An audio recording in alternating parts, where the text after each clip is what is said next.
There's a place where your mind stops lying to you. For me, it's the shower. I have always taken long showers, 30, sometimes 40 minutes.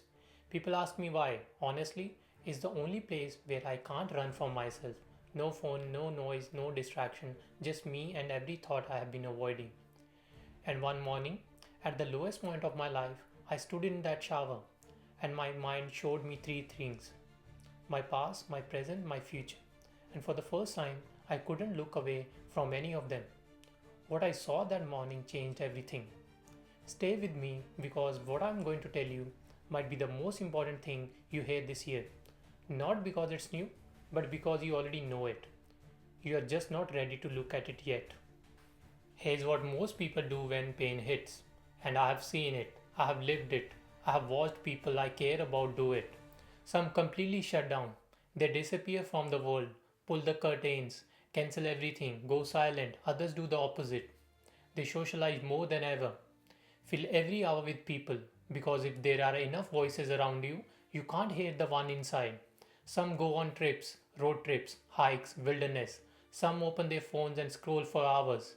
Netflix, Instagram, dating apps, looking for evidence that life stays still good, that someone still wants them, that they are not as broken as they feel.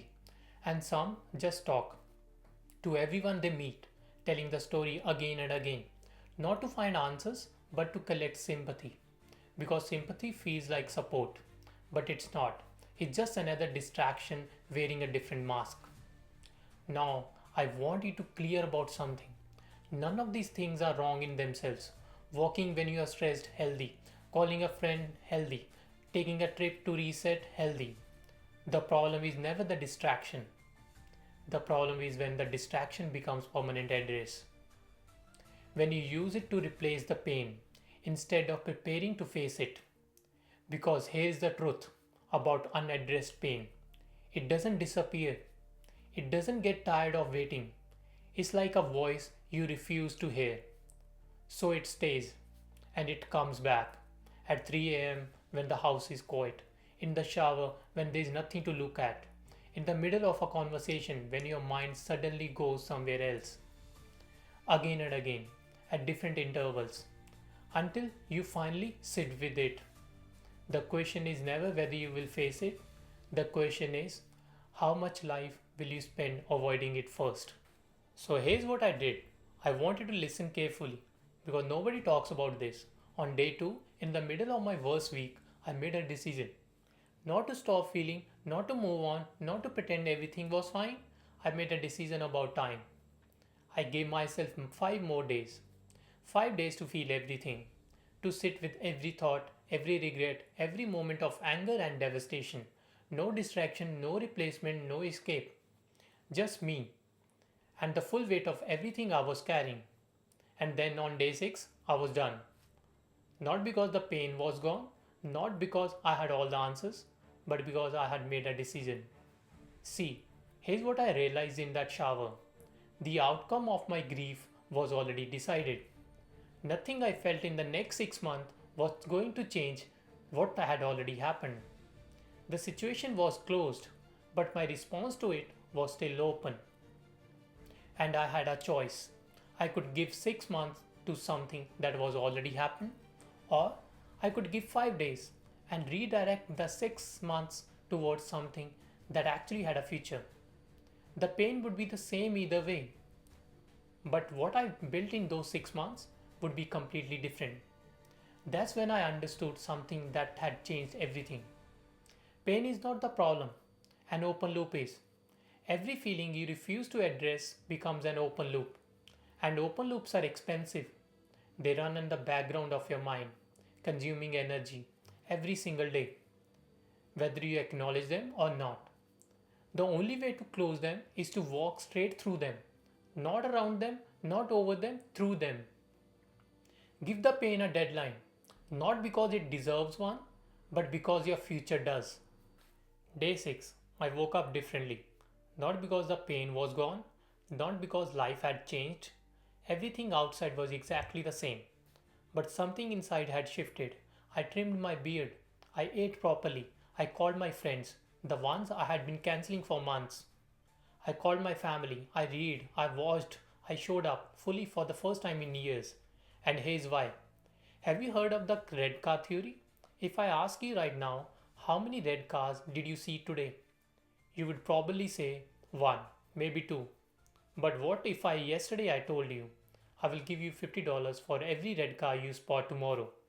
Suddenly, red cars everywhere. They were always there. You just weren't looking for them. That's what day 6 felt like. For years, I was looking for one thing: making someone else happy, fitting into someone else's timeline, building someone else's version of my life. And because that's what I was looking for, that's all I ever saw. But on day 6, I changed what I was looking for. I had 24 hours, completely mine, no one else's dream to carry, no one else's happiness to manage, no one else's timeline to follow, just mine. And suddenly, opportunities I never noticed before were everywhere. The running started a week later, not because someone suggested it, but because I was finally looking for hard things, things that belong entirely to me. 3 months later, 19 minutes and 43 seconds, I lay down on the footpath and laughed. Not because I proved anyone wrong, but because I proved something to myself. That's the energy I had been giving away for years, was always mine. I just needed to take it back. Then came the novel, then came the channel, then came the video. None of it happened because life got easier. All of it happened because I closed one loop and opened another one. One that belongs entirely to me and nobody else. So let me talk directly to you now. Not to everyone watching, just you, the one who's in it right now, fresh, raw, exhausted. I want you to understand one thing. What you are going through has been survived before by people with less than you have, with few options, with harder circumstances. They came through it, and so will you. But here's what I need you to understand. Whatever happened to you happened once. One moment, one conversation, one decision that wasn't yours. Everything after that is your brain replaying the same moment on a loop over and over, making you feel like it's still happening. But it's not. It's already happened. It's done. The only thing still happening is the replay. And you control the replay. Not them, not the situation, you. So here's what I want you to do. Not tomorrow, today. Find your shower. Find your place where your mind finally tells you the truth. And sit with it. Don't replace it. Don't distract yourself. Don't perform recovery for other people. Just sit with it. Give it a deadline. 3 days, 5 days, 7 days. Whatever feels honest. Feel every single thing. Let it go through you completely. And then close the loop. Not because you are over it, but because your future deserves the energy more than your past does. Because here's the truth about regret. Its price is not measured in months. It's not even measured in years. It's generational. It passes from one generation to the next. A father who never chased his dream raises a son who is afraid to chase his. A mother who stayed in the wrong room teaches a daughter that rooms cannot be left. Until one person in one generation decides enough, sits with the pain, closes the loop, and breaks the pattern. That person can be you.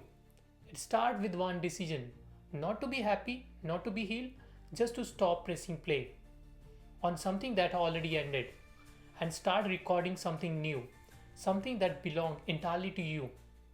I'm Jitinder, this is Breaking the Script, and I'll see you in the next one.